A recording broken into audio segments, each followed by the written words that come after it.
আসসালামু আলাইকুম। অন্যান্য ধর্মাবলম্বী যারা শুনছেন তাদের প্রতি আমার আন্তরিক কৃতজ্ঞতা ও ভালোবাসা রইল। আমি রাহাদুর রহমান রিকি, পড়াশোনা করছি গোপালগঞ্জ টেক্সটাইল ইঞ্জিনিয়ারিং কলেজ গোপালগঞ্জে। তো গত 10 তারিখে আপনাদের বুডেক্স অধিভুক্ত 10টি টেক্সটাইল ইঞ্জিনিয়ারিং কলেজের ভর্তি পরীক্ষা অনুষ্ঠিত হয়েছিল, যেটার রেজাল্ট গতকালকে প্রকাশিত হয়েছে 12 তারিখে। তো যারা চান্স পেয়েছেন সকলকে অভিনন্দন রইল। বিশেষ করে যারা গোপালগঞ্জ টেক্সটাইল ইঞ্জিনিয়ারিং কলেজে চান্স পেয়েছেন তাদেরকে স্বাগত রইল ক্যাম্পাসে আসার জন্য। আর যারা চান্স পাননি তাদের আসলে তাদের উদ্দেশ্যে আমরা কিছু ভিডিও বানাবো, যে আসলে পাবলিকে পড়াটাই আসলে মেইন কিনা, বা পাবলিক, প্রাইভেট, ন্যাশনাল ইউনিভার্সিটি কোনটাতে পড়লে আসলে লাইফে অনেক আগে যাবে, এই রিলেটেড আমরা একটা ভিডিও বানানোর চেষ্টা করব। তো ছোট করে যদি কিছু বলতে চাই, সেটা হচ্ছে 2025 সালে এসে মানে কে পাবলিকে পড়লো, কে প্রাইভেটে পড়লো, বা কে ন্যাশনাল ইউনিভার্সিটিতে পড়লো, এটাতে আসলে কারো মানদণ্ড বিচার করা যায় না। আসলে মানুষ আসলে কে কতটা আগায় যাবে বা প্রফেশনাল লাইফে কে কতটা শাইন ফিল করবে, এটা আসলে তার মানে নিজের যে স্কিলগুলো আছে, স্কিল ডেভেলপমেন্টের উপরে আপনার নির্ভর করবে। মানে আলটিমেটলি এই সময়ে এসে যে যত স্কিলফুল হবে, তার লাইফে শাইন করার বা প্রফেশনালি সে তত বেশি শাইন করবে। তো এইটুকু আর কি বললাম। সামনে ইনশাল্লাহ আরও ভিডিওতে আমরা বিস্তারিত কথাবার্তা বলার চেষ্টা করব। তো আপনারা যারা চান্স পেয়েছেন তারা আসলে তাদের ভর্তির ডেট দিয়েছিল 18 তারিখ থেকে 29 তারিখ, এর মধ্যে আপনাদেরকে ভর্তি হতে হবে। তো প্রথমত বলে রাখছি, যার যে কলেজে এসেছে সেই তাকে ওই কলেজে যেয়েই ভর্তি হতে হবে। এরপর আপনারা চাইলে মাইগ্রেশন করে অন্য কলেজে যেতে পারবেন। ভর্তির সময় যদি আপনাকে জিজ্ঞেস করা হবে যে আপনি মাইগ্রেশন করতে চান কি না, যদি মাইগ্রেশন করতে চান তাহলে পরে মাইগ্রেশন ফর্ম পূরণ করে জমা দিবেন। তাহলে যদি আপনার মেরিট অনুযায়ী আসে, পরবর্তীতে আপনার মাইগ্রেশন হলে পরে আপনি জানতে পারবেন রেজাল্ট দিলে।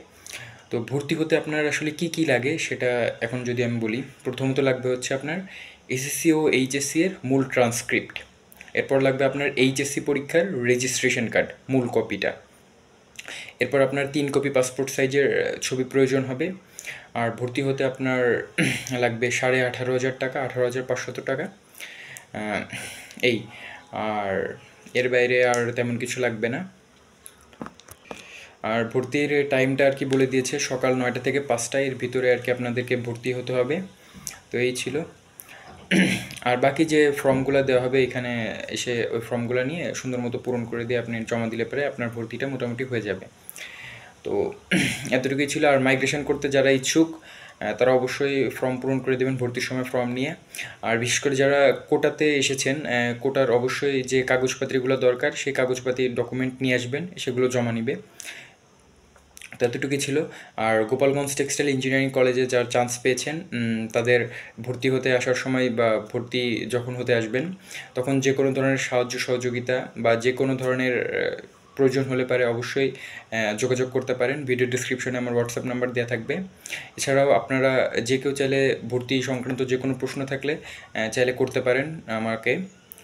আর পরবর্তীতে সামনে আমরা আরও 2টা ভিডিও করার চেষ্টা করবো, সেটা হচ্ছে সামনে যে ডিপার্টমেন্ট চয়েস বা সাবজেক্ট চয়েস, এটা আপনার ভর্তির সময় আপনার সাবজেক্ট চয়েস নিয়ে নেবে, আপনি কোন কোন ডিপার্টমেন্টে পড়তে ইচ্ছুক বা না ইচ্ছুক, এটা সিরিয়াল ওয়াইজ নিয়ে নেবে।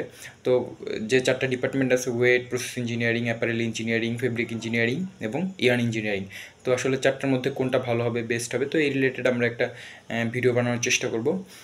এবং আরেকটা ভিডিও আমরা তৈরি করার চেষ্টা করবো আসলে এই টেক্সটাইলে তো আপনি পড়বেন, টেক্সটাইলে পড়ার পর আপনার ক্যারিয়ার আর কি আপনি কোন দিকে মুভ করতে চান, বা আপনি আসলে এখানে পড়লে কি আপনি শুধু কি খালি গার্মেন্টসে চাকরি করতে পারবেন, বা এই প্রাইভেট সেক্টরে চাকরি করতে পারবেন, নাকি গভর্নমেন্ট জবের ভালো স্কোপ আছে বা বিসিসির স্কোপ আছে কিনা, তো এই রিলেটেড আমরা ভিডিও করার চেষ্টা করব।